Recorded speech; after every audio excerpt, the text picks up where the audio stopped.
What's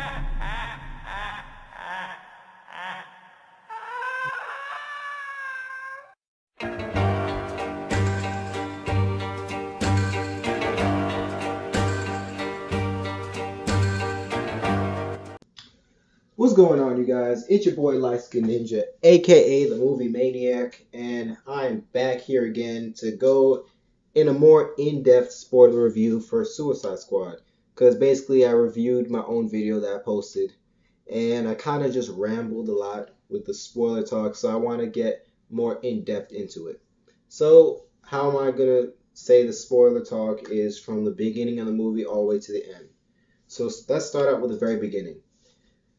How they introduced the Suicide Squad between flashback to flashback to flashback. In my opinion, I was absolutely okay with it. I didn't find a problem with it. The soundtrack to each squad member, I didn't have a problem with it. I thought the soundtrack was pretty good in this movie. There were some times where it just got a little over the top, but overall, it was great for the movie.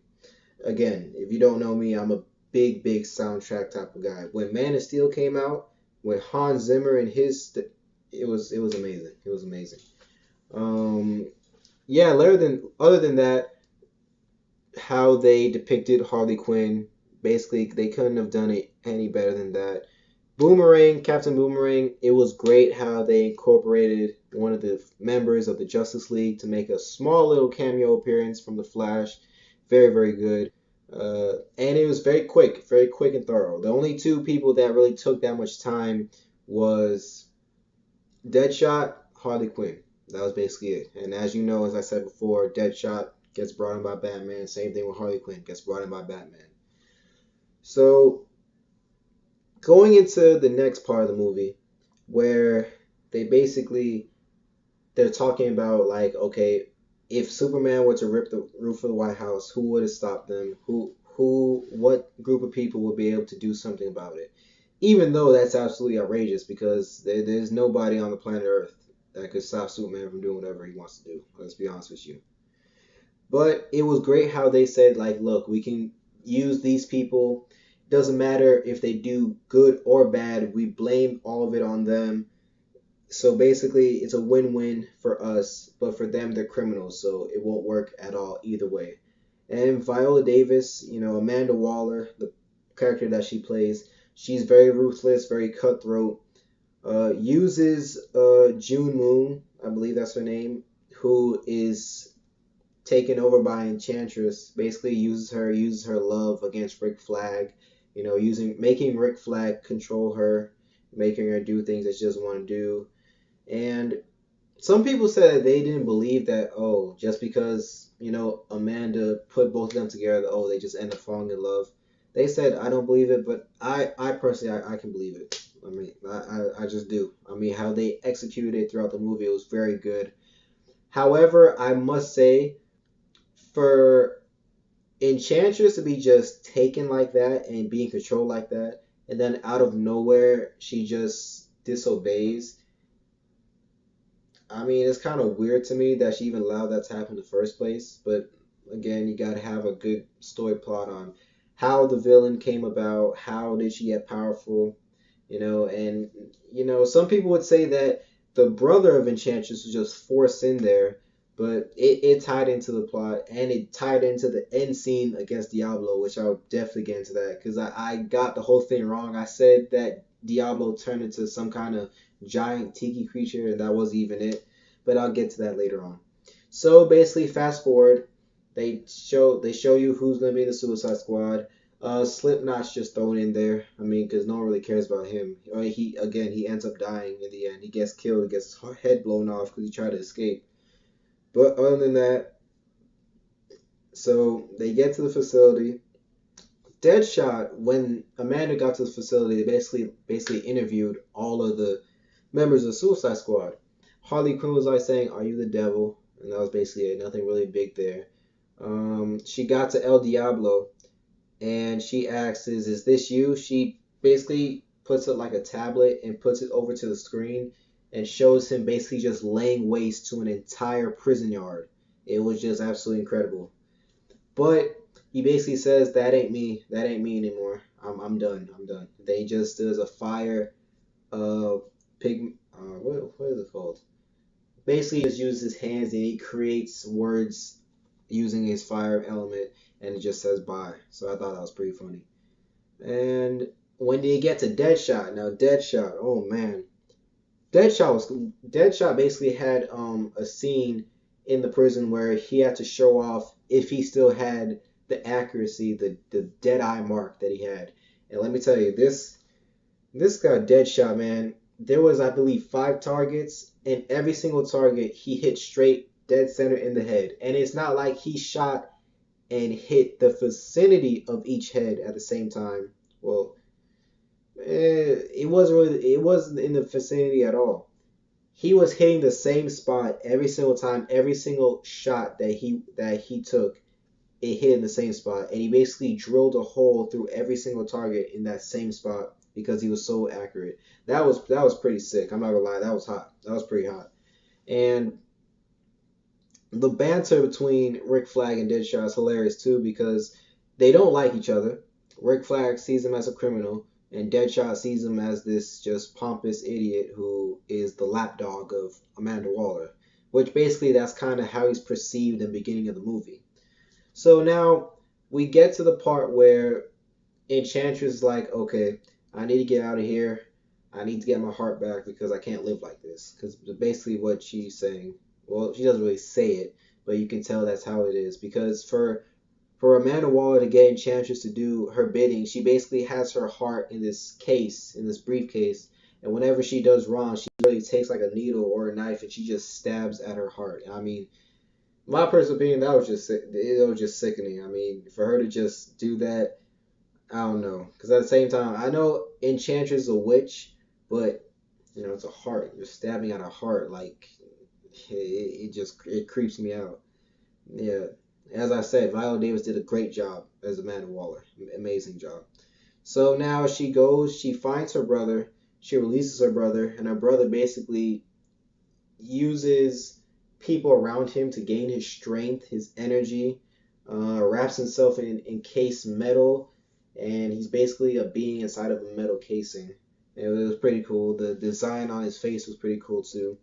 So now they say they end up saying that Enchantress escapes, and Amanda Waller is just stabbing, stabbing, stabbing at the heart, and the brother ends up being able to like sustain her body so that she's able to go retrieve her heart, which she does end up doing.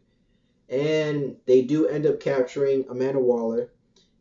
So now she's using the knowledge in her head to go after the certain areas where destructive weapons are so that they can't stop Enchantress.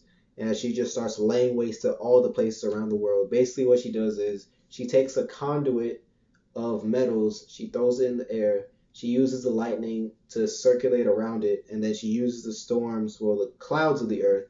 She conducts a storm, and then she uses the lightning in each storm to blast away at all the different parts of the area so that it's destroyed. So basically, how the Suicide Squad, how they get it done is they infiltrate, they get inside. Enchantress tries to, you know, mess with their heads, like giving them false futures, saying, if you join me, I can make this happen. But El Diablo's the first one to snap out of it because Enchantress basically shows El Diablo, like, this is what your life could have been if you joined me. I could bring back your wife, I can bring back your kids. Because if you didn't know, El Diablo, the reason why he's in jail actually is only because he just lost control of his power and he basically set flames to his entire house and he burned and murdered his wife and children. So that's the only reason why he was even in jail, because if he wanted to, he could break out, because that's how powerful El Diablo is. But other than that, they all snap out of it in the end. Enchantress's brother comes, starts laying waste to everybody. Even El Diablo knocks El Diablo through a glass. El Diablo turns his head to the right and sees a picture of a family, and then he looks at his squad members and he's basically like, "This is my family now. I have to protect it." And then out of nowhere, he just yells, gets up, turns into this giant Mayan sun god. I don't even know what they said it was some sort of god or maybe the devil, but it's just a giant skeleton with a Mayan headdress engulfed in flames, and he was just laying it down on Enchantress's brother. And in the end, both of them do end up dying. Well, technically, we don't know for sure if El Diablo's dead. That's what it seemed like. We didn't see him at the end of the movie, but yeah, like I said before, they used Katana sword, cut out Enchantress's heart, cuts out her, excuse me, cuts out her heart. You know, Rick Flag crushes it, and in crushing it, they destroy Enchantress. And out of Enchantress dying, June Moon comes out of like this shell. Like basically, when Enchantress went back, when they cut the heart back out of Enchantress, she went back to like that dark, like gloomy post, like that texture around her, and then it just peeled away. She, basically, June Moon, all I had to do was peel away like this dark skin off of her body, and then she just came back, and then happily ever after. One thing I want to get into the end credit scene with the mid to end credit scene of Suicide Squad. Basically, it has Batman and Amanda Waller, and it's not as Batman as Bruce Wayne. Bruce Wayne speaking to her, and he's basically saying like, "Look, I understand people are looking for you because of the whole Midway City, what happened in Midway City, and you can consider yourself under my protection if you deliver what I wanted." And basically, what she has is files on the Flash, Aquaman, basically everyone that he's trying to go after to make Justice League. So basically, he turns around, Bruce Wayne turns around, and leaves, and then she says, "Bruce, you should stop working the night shift." And then Bruce Wayne turns around and says, "You should shut it down. My friends will do it for you." And then that's basically it. And obviously, "my friends will do it for you" is the Justice League, and he's saying shut it down towards the Suicide Squad. Just shut it down because at the end of the day, they're still villains, and that's the most important thing. They're still villains. But other than that, panning towards the end of the movie, where they kill Enchantress, they kill her brother, they all head back to jail, and it ends up Joker breaks in, saves Harley Quinn, but then again, he might have just broken out everyone. Well, we'll see. We'll see. Big slates of movies coming out for DC next year. Hopefully they can deliver as good as Suicide Squad did. Batman vs Superman. I like the movie. I like the theatrical trailer. I mean trailer. The theatrical movie release. But I loved the Ultimate Edition. I just love the Ultimate Edition. I think that was wonderful, and that should prove that Warner Brothers need to just stay out of you know the people who make the DC movies, because if you're so worried about reviews, what do you? Yeah, see what I'm saying? Like, and they even changed. They told Zach to cut stuff out because they're saying, "Oh, it's close to 3 hours long. We can't have that. Cut it 30 minutes less," and that did detriment to the movie. So we'll see what happens in the oncoming future.